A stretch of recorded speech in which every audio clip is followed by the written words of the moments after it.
Saya merasa market sengaja ngejar stop loss. Ya, ini juga kasus yang sering banget terjadi ketika kita udah open posisi, market kena stop loss dan lanjut sesuai analisa. Beberapa kasus yang kayak gini itu bisa dua sebab, bisa karena teknikal atau karena psikologi aja.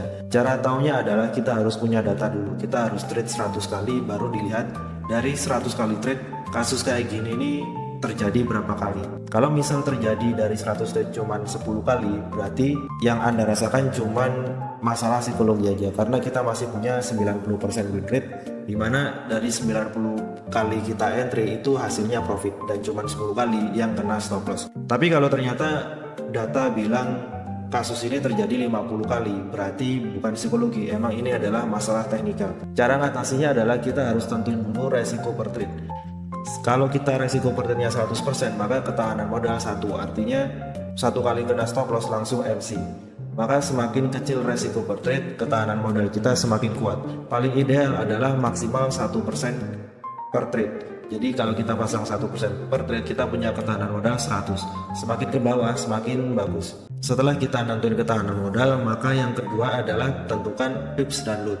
Ini sering banget ditanyain berapa jarak stop loss yang cocok dan berapa loot yang kita gunakan. Jadi pips dan loot ini berbanding terbalik, artinya semakin kecil kita pakai loot, maka jarak stop lossnya bisa semakin tinggi. Semakin besar loot yang kita gunakan, maka jarak stop loss dari entry semakin kecil. Karena kita pakai strategi yang beda-beda, maka ini nggak bisa dipukul rata. Teman-teman harus tentuin sendiri mana titik idealnya.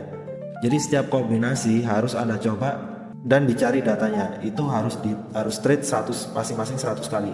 Di sini 100 kali, di sini 100 kali, di sini 100 kali, dan setiap kombinasi harus dicoba masing-masing 100 kali sampai kita dapat mana kombinasi yang ideal.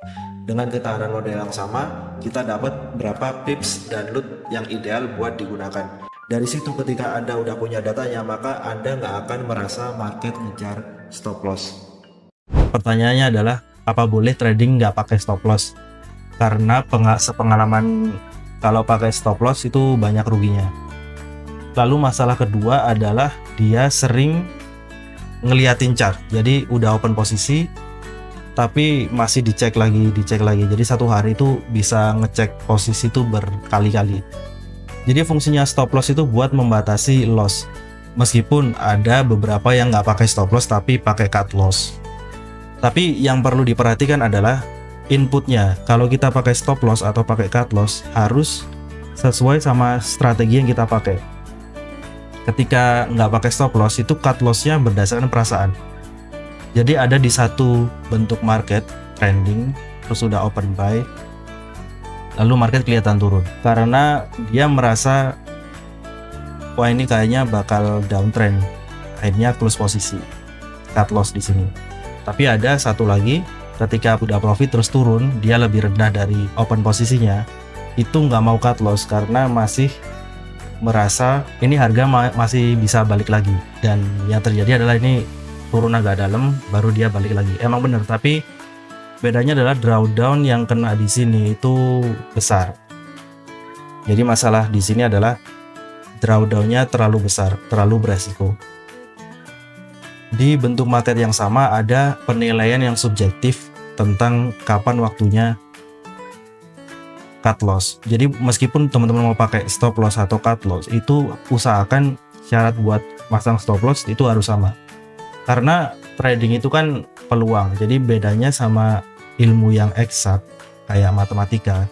Kalau ilmu eksak itu input sama output pasti sama, 1 tambah 1 pasti 2. Selama inputnya 1 tambah 1 itu pasti hasilnya 2. Tapi kalau peluang dengan input yang sama itu outputnya bisa beda-beda. Nah yang kita cari adalah dari output ini mana yang lebih dominan. Hitungannya nanti masuk ke persentase dan kita fokus ke yang persentasenya paling besar. Dengan syarat inputnya harus sama. Kalau Anda cut loss atau pasang stop lossnya beda-beda, cuman berdasarkan perasaan, berdasarkan feeling aja, akhirnya inputnya beda. Kalau inputnya beda, nanti peluang outputnya juga beda-beda. Dari situ kita nggak tahu, kita nggak bisa mendeteksi kalau pakai teknik yang gonta-ganti itu hasilnya gimana. Kita nggak bisa analisa. Itu sebabnya biasanya trader yang kayak gini itu sering liatin chart terus-terusan karena nggak tahu output apa yang bakal terjadi.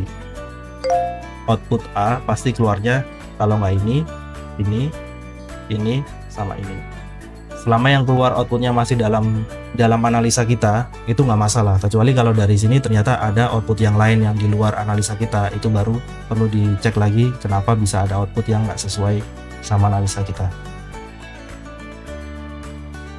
Dan buat ngilangin rasa harus ngecek chart terus-terusan adalah kita harus pahami setiap kita entry itu cuman 4 output yang bakal terjadi antara kita dapat profit besar, profit kecil, loss besar.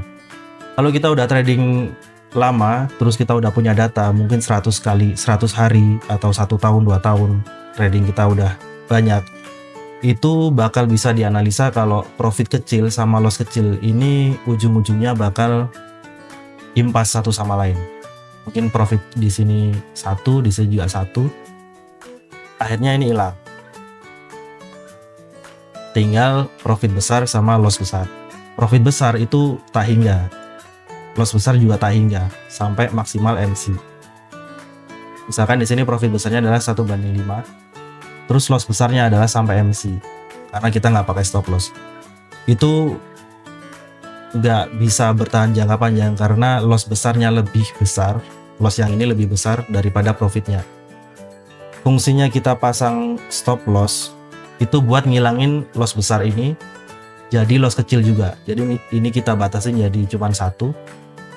Akhirnya ini hilang. Setiap kali profit kita dapat 5, setiap kali loss kena SL kita minus 1.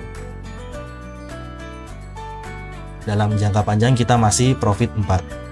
Ini juga dasar perhitungan dari profit factor.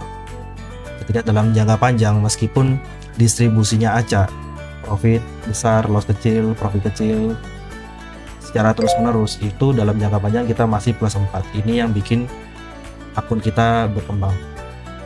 Gitu ya. Jadi boleh atau nggak pakai stop loss itu kita lihat fungsinya dulu. Fungsinya adalah buat ngilangin loss besar.